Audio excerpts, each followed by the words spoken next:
ঠাকুমা একটা চাদর যখন বাইরে বেরোবে ঠান্ডায় এটা গায়ে দিয়ে বেরোবে, ঠিক আছে? তাহলে আর ঠান্ডাটা লাগবে না। এখন ঠান্ডাটা কমে গেছে তো ওই জন্য একটু হালকা পাতলা দেওয়া হলো। আচ্ছা, একটা টুপি দিচ্ছে, এটা রুমাল টুপি। উনি কেঁদে ফেলছেন, মানে হয়তো আমাদের আগে ওনার কাছে এইভাবে কোনো কিছু নিয়ে কেউ এসে পৌঁছায়নি। না এখানে কেউ ঢুকে তো আমরা যেখানে একবার ঢুকি কথা দিয়ে যাই, সেখানে 2 দিন বা 3 দিন দেরি হলেও সেখানে আমরা অবশ্যই পৌঁছাই। ঠিক আছে আমাদের। আরেকটা জিনিস দিদা তোমাকে আমরা দিতে চাইবো, সেটা হলো যে একটা ব্ল্যাঙ্কেট, যেটা তুমি রাত্রেবেলা গায়ে দিয়ে তোমরা দুজন, এটা বড় অনেকটা, তোমরা দুজন মিলেও গায়ে দিয়ে থাকতে পারবে, অসুবিধা হবে না। ধরো নাও।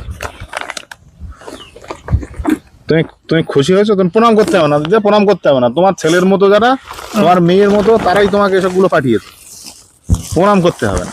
তুমি তুমি তাদেরকে বলো যে তারা তোমাকে অনেক দূর থেকে, তুমি তাদেরকে চেনো না, তোমাকেও তারা চেনে না।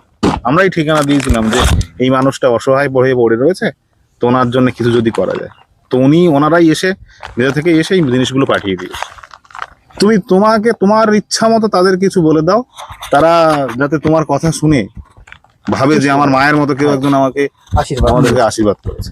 আমি তো এই আশীর্বাদ করে যাচ্ছি, সেই তারাই ভালো করবে, আমরা কি করতে যাবো।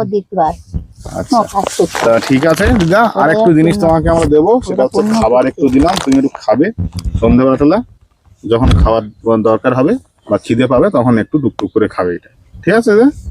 তা তুমি খুশি হয়েছো আমরা এসেছি তোমার কাছে? হ্যাঁ, আমি খুশি হয়েছি। তোমার এই আনন্দ ধন আমি যেন দেখতে পাই, একদম। যতদিন আমরা আছি।